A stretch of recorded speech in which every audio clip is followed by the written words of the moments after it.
কোনো মানুষের কাছে গেলে তার কাছে যাবার আগে নিজের জীবনের ভিতরে একটা পরিস্থিতি নেই যে আমি ফালা বান্দার কাছে যাব, কাপড় চোপড় পরিষ্কার পরিচ্ছন্ন সে করে, প্রেস মারে, চেহারা মুখ চাকাচাক বানিয়ে নেয়, চেহারা মুখ চাকাচাকের সাথে তার লিবাস সাফ সুতরা এবং সুন্দর হয়। সব রকম ঠিকঠাক করার পর বারবার আয়নার সামনে এসে মুখটা দেখে, জি মুখটা দেখে না, যে আমাকে এই জামাটা পরে কেমন লাগছে, আমি শার্টটা কিনে এনেছি, আমার শার্টটা কেমন আছে, আমার ফুল প্যান্টটা যেটা আমি পরেছি ভালোই সাজছে কি সাজছে না। 14 বার দেখার পরে সে বান্দা নিজেকে আয়নার সামনে কনফার্ম যখন হয়ে যায়, তখন সে বান্দা চলো মিয়া তৈয়ার হয়ে যাও, চলে যাব। আল্লাহ রাব্বুল আলামিন আমাদেরকে অনেক ভালো রেখেছেন। আজ দুনিয়ার যে পরিস্থিতি, যে হিসাব কিতাব আমি আপনি নিজের চোখে দেখতে পাচ্ছি,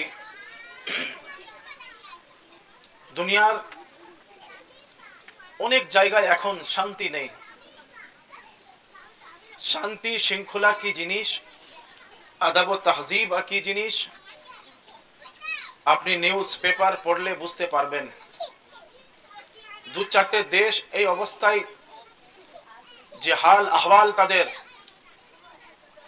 তারা না চয়নে থাকতে পায়, না বসতে পায়, না উঠতে পায়, না শুতে পায়। সকাল সন্ধ্যা আসমান থেকে, আকাশ থেকে বোমের বর্ষণ হচ্ছে। সে মানুষরা জানে না যে আমার কখন মৃত্যু হয়ে যাবে, আর সে বোমের আওতায় আমি চলে আসব, আমার ইন্তেকাল হয়ে যাবে, আবার আমার জানাজা হবে কিনা আল্লাহ রাব্বুল আলামিন জাতি জানেন। তারা এখন এক এক গ্লাস পানির জন্য পেরেশান হাল আছে, এক এক লোকমা খাবারের জন্য তারা পাগল হয়ে আছে। তাদের উপরে আল্লাহ রাব্বুল আলামিনের আযাব বলেন, কিংবা আল্লাহ রাব্বুল আলামিনের তরফ থেকে জাহমত বলেন, কিংবা আল্লাহ রাব্বুল আলামিন তাদের উপরে নারাজ হয়ে গেছেন, এই নারাজগির তাদের উপরে শাস্তি আল্লাহ পাক দিয়েছেন, আল্লাহ রাব্বুল আলামিনের জাতি জানেন। সেই হিসাবে মোহতারাম বুজুর্গ দোস্ত, আমরা বহুত শান্তিতে, বহুত সুকুনে, বহুত চেনে আছি, যে আমরা নিজের মনের ইচ্ছাকে পূরণ করতে পারছি। আল্লাহ আমাদেরকে বহুত ভালো রেখেছে, তারপরে কিন্তু আমি আপনি আল্লাহর শুকরিয়া আদায় করছি না। আল্লাহ রাব্বুল আলামিন কোরআনে কারীমে বলেছেন, এ আমার বান্দা, তোমরা যদি আমার শুকরিয়া আদায় করো, আমার তাসবিহ তাহলিল করো, আমাকে যদি তোমরা স্মরণ করো, আমি তোমাদের জীবনে শান্তিকে ফিরিয়ে দেব, তোমাদের সকাল সন্ধ্যার জীবন শান্তিময় হয়ে যাবে, এবং তোমাদেরকে আমি যে নিয়ামত দেব, সে নিয়ামত যেটা দিয়ে রেখেছি, সে নিয়ামতের মধ্যে আমি আরো বড়হত্তরি করে দেব। কখন? আল্লাহ পাক আমাকে যে নিয়ামত দেবেন, কখন দেবেন? যখন আমি বেশি বেশি করে আল্লাহ জাতের শুকরিয়া আদায় করব, আল্লাহকে বেশি বেশি করে ইয়াদ করব, আল্লাহর হুকমে মোতাবেক আমার আপনার জীবন চলবে, তবে তো আল্লাহ রাব্বুল আলামিনের জাত দেবেন। জি জনাব জালাউদ্দিন সাহেব, এদিকে এদিকে, আমাদের জালা ভাইও ছোট বাচ্চা হয়ে গেল। তো আল্লাহ রাব্বুল আলামিন নিজের বান্দাদেরকে শান্তিতে দেখতে চান, তাদেরকে শান্তি দিতে চান। আল্লাহ পাক চান যে আমার বান্দা দুনিয়াতেও যেন শান্তির জীবন তার কাছে থাকে, এবং দুনিয়া থেকে যখন আমার কাছে ফিরে আসবে তখনও যেন তার শান্তির জীবন হোক। ওই জন্য আল্লাহ রাব্বুল আলামিন বিশ্বের মানুষদের কাছে একটা দোয়া শিখিয়ে দিয়েছেন, যে আমার বান্দা, তুমি দুনিয়া থাকাকালীন জীবনে আমার কাছে যে দোয়াটা চাইবে, সে দোয়াটা এমনই দোয়া, তুমি যদি আমার কাছে দুনিয়াটা চাও, আল্লাহ রাব্বুল আলামিনের জাত বলছেন আমি তোমাকে দুনিয়া দিয়ে দেব। তুমি যদি আমার কাছে দুনিয়া চাও, তাহলে আমি তোমাকে দুনিয়া দিয়ে দেব, আর তুমি যদি আমার কাছে আখিরাত চাও, তাহলে আমি আখিরাতটাও দিয়ে দেব। তার মানে আল্লাহ রাব্বুল আলামিনের জাত বলেন দুনিয়া চাও, দুনিয়াও দেবো, আর আখিরাত চাও তো আখিরাতটাও দেবো। কিন্তু আগে আল্লাহ রাব্বুল আলামিন বলেন, আমার বান্দা তুমি যদি শুধুমাত্র দুনিয়াটা চাও তোমাকে আমি দুনিয়া দিয়ে দেবো, কিন্তু আখিরাতে তোমার কোনো ভাগ থাকবে না, আখিরাতে কোনো হিস্সা তুমি পাবে না। আর যদি তুমি দুনিয়া এবং দুনিয়ার ভালাই চাও তাহলে আমি তোমাকে দুনিয়াটাও দেবো এবং আখিরাতটাও দেবো। এমনকি তোমাকে এমন শান্তির জীবন দেবো, আমার কথাবার্তা শুনতে শুনতে তুমি ঘুমিয়ে যাবে। ঘুমাচ্ছে না?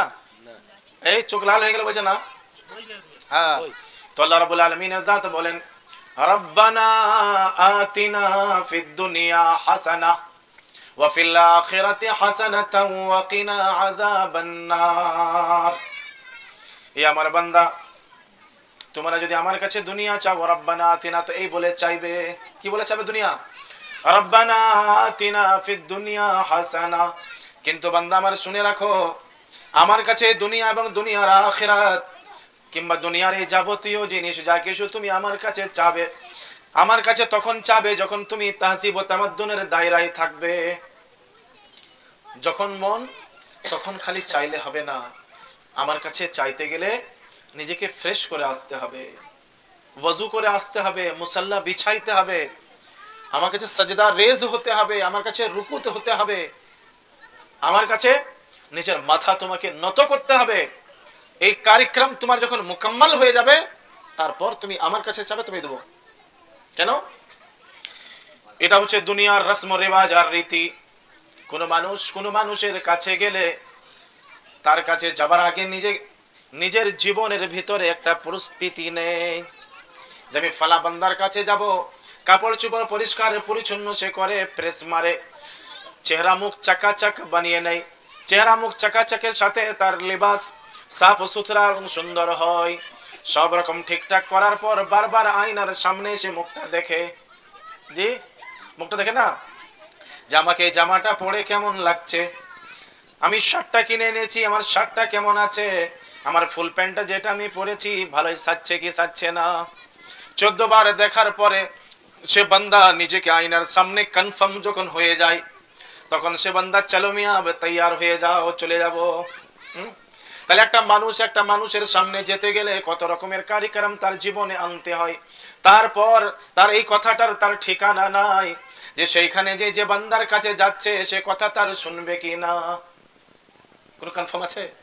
তার কথা সে মানবে কি মানবে কোনো ঠিকান নাই। কিন্তু আল্লাহ রাব্বুল আলামিনের জাত বলছেন, এ আমার বান্দা তুমি যখন আমার কাছে আসবে আমার সাথে তোমার রিশতা জুড়ে যাবে, তখন তুমি যখন বলবে রব্বানা আতিনা ফিদ দুনিয়া হাসানা ওয়া ফিল আখিরাতি হাসানা ওয়া কিনা আযাবান নার। আমার বান্দা শোনো, তুমি যখন আমার কাছে দুনিয়া চাইবে আমি তোমাকে দুনিয়া দিয়ে দেব। আল্লাহ পাকই তো শিখিয়েছেন এই দোয়া যে তুমি আমার কাছে দুনিয়া চাও আমি দুনিয়া তোমাকে দিয়ে দেব। ওয়া ফিল আখিরাতি হাসানা, এবং তুমি যদি আমার কাছে আখিরাত চাও তাহলে আখিরাতটাও আমি তোমাকে দিয়ে দেব। আখিরাত চাও, আখিরাতে কি নেবেন আপনি? আখিরাতে যে শান্তির জীবন, যেমন এই দুনিয়াতে আমি ফিটফাট সিটসাট, হ্যাঁ আমার ফ্যামিলি আমি সব সুন্দরভাবে জীবনটা যেন কেটে যায়, বুড়া বুড়ি হয়ে যাব তখনও যেন সচ্ছল জীবন আমার পার হয়, এটাই তো চাবা কি চাই। জি, এবং আখিরাতের জিন্দগি হচ্ছে ইয়া আল্লাহ খবরে যেন শান্তি পাই, খবর যেন এরকম 2-4টে লাইট জ্বলে, ঠান্ডার মৌসুমে এসি যেন লেগে যায়, আর গরমের মৌসুমে যেন এসি লাগে। ঠান্ডার মৌসুমে এসি লাগলে গরম হাওয়া দেবে, আর ঠান্ডার মৌসুমে এসি লাগলে ঠান্ডা হাওয়া দেবে, হ্যাঁ গরম হাওয়া দেবে। তো মোহতারাম বুজুর্গ আর দোস্ত, তো এই শুরুয়াত আমার আপনার কবর থেকে হবে। তো এই কবরের যে জিন্দগি আমার আপনার, সেখানে বিরাদরা ইসলাম 24 ঘন্টা আন্ধেরা হি আন্ধেরা, অন্ধকার আর অন্ধকার, ওখানে কিছুই নাই। আমি আপনি আমার আপনার ঘরে নানা রকমের বল বালাফ লাগিয়ে রেখেছি, নানা রকমের সুন্দর সুন্দর বল লাগিয়ে রেখেছি, মনের আকাঙ্ক্ষা তামান্না হয় ওগো আল্লাহ তুমি 2-4 টাকা আমাকে দিও, আমার ব্যবসার মধ্যে তুমি বরকত দিও।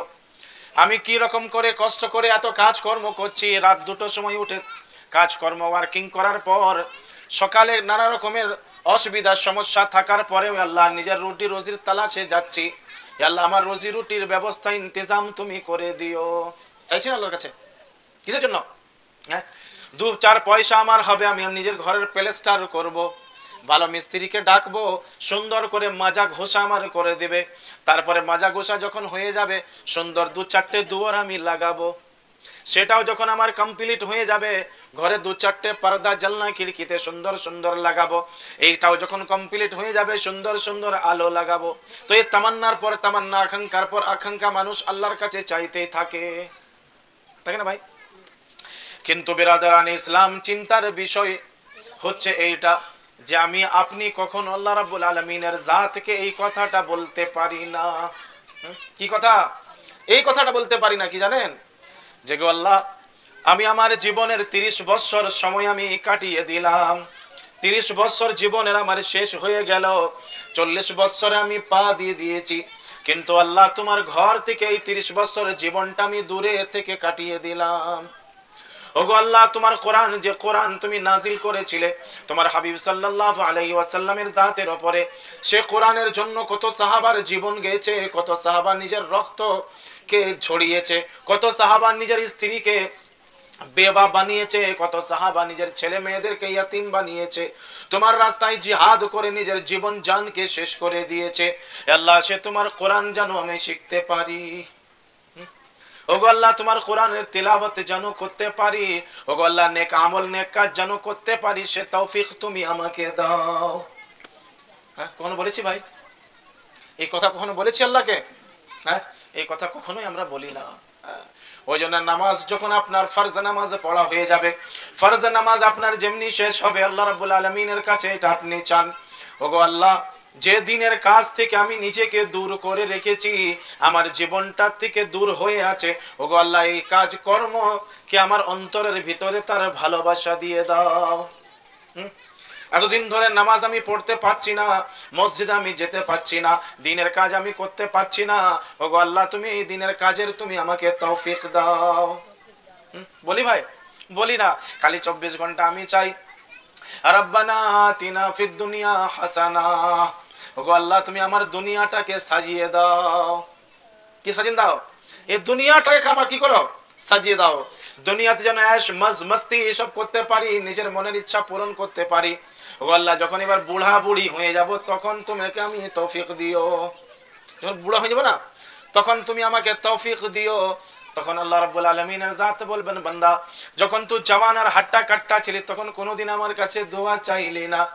এবার ধারাম ধুরম ফাটাম ফুটুম তোর যখন শুরু হলো, তখন বলছিস এবার আমি মসজিদে যাব। না, মসজিদ তো যেতে হবে না, ঘরেই থাক। আর মসজিদ যেতে হবে না। বিরাদারান ইসলাম, খুবই আফসোস, আমি আপনি আল্লাহর কাছে একবারও চাই না। ওই জন্য তো আল্লাহ আমাকে আপনাকে তৌফিক দেয় না। হ্যাঁ, আপনি জুম্মার দিনেই যাচ্ছেন, জুম্মার দিনেই আল্লাহর কাছে আপনি বলেন আল্লাহকে যে আল্লাহ, আমি তোমার ঘর থেকে বহু দূর সরে আছি, ইয়া আল্লাহ, তোমার ইবাদত থেকে আমি প্রচন্ড গাফিল হয়ে আছি, আল্লাহ তুমি আমাকে তৌফিক দাও, আল্লাহ তুমি আমাকে হিদায়াত দাও। না বাপ নিজের সন্তানের জন্য দোয়া করে, না সন্তান নামাজ পড়তে যায় নিজের বাপের জন্য দোয়া করে। হ্যাঁ, আমার আপনার খালি খেয়াল নিজের নিজের নিজের নিজের। তো মোহতারাম বুজুর্গ দোস্ত, খালি নিজের নিজের করলে কাজ হবে না। আপনার দুটো ছেলে, আপনার দুটো মেয়ে, যখন আপনি নামাজের মুসাল্লায় বসবেন, নামাজ আপনার কমপ্লিট হবে, আপনি মনে মনে ভাবছেন যে আমার বাচ্চাটা এখন ছোট, আমি তার জন্য কি দোয়া করব। না, আপনার বাচ্চা এখন ছোট, এখন থেকে আপনি দোয়া করেন আল্লাহ আপনার বাচ্চাকে হিদায়াত দিবে। কখন? এখন থেকে দোয়া করেন। তবে তো বড় হবে, তখন আপনার ফরমাবরদার হবে। বড় হবে তখন ফরমাবরদার হবে। ওই জন্য আমরা ছোট থেকে দোয়াই করি না, বড় হয়ে যায় তখন বেফরমান যখন হয়ে যায়, তখন বলি না গো, ছেলেটাকে বহুত বুঝাইছি মনে সাহেব, হাফেজ সাহেব অনেক বুঝেছি, ও কথা শুনেই না। জি, ছেলে কথা শুনে না, কিন্তু কোনো দোয়া করে না। দোয়া আর দাওয়া দুটোই চাই ভাই, দোয়া আর দাওয়া। দোয়াতে কাজ না হচ্ছে লাগিন দেন দোয়া, আর দোয়াতে যদি কাজ না হয় লাগান আপনি দাওয়া, আর দাওয়াতে যদি কাজ না হয় লাগান আপনি দোয়া। তো দাওয়া আর দোয়া দুটোই চাই ভাই। দাওয়া আর দোয়া যখন দুটো মিক্সিং না হবে, কি হবে না? বিরিয়ানি সহি বানবে না। বিরিয়ানি সহি বানাইতে গেলে সব রকমের মশলা মশাইল লাগবে, তবে সুপার হিট বিরিয়ানি তৈরি হবে। জি, আপনি যদি ভাবেন এরকমই 2-4টে মাল মশলা দিয়ে দেবো যেমন পোলাও করে, হ্যাঁ, তেমনি বিরিয়ানি আমার সহি ভাবে হাঁড়ি থেকে বার করবো, একদম সুপার তাজ হোটেলের বিরিয়ানি বেরোবে। বেরোবে? তাই বেরে ভাই, সে মশলা দিতে হবে, তবেই তো মেশিনের ভিতরে সে মশলা দিয়ে কুটতে হবে, মিক্সিতে দিয়ে, তবেই বিরিয়ানি তার তাজা হবে। কিন্তু আমি আপনি খালি ওইটাই ভাবছি পোলাওয়ের মশলা দিয়ে দেবো, বাস বিরিয়ানি তৈরি হয়ে চলে আসবে। এত আসান হবে না ভাই। যারা বিরিয়ানি বানায় সে বিরিয়ানিওয়ালাদের কাছে বসতে হবে, বিরিয়ানিওয়ালাদের কাছে মশলা মাসাইল শিখতে হবে। এই পাড়াতে মাশাআল্লাহ বিরিয়ানিওয়ালা বহুত আছে, আল্লাহ তাদেরকে কবুল করুক, তাদের বিরিয়ানি আল্লাহ কবুল করুক, বলুন আমিন।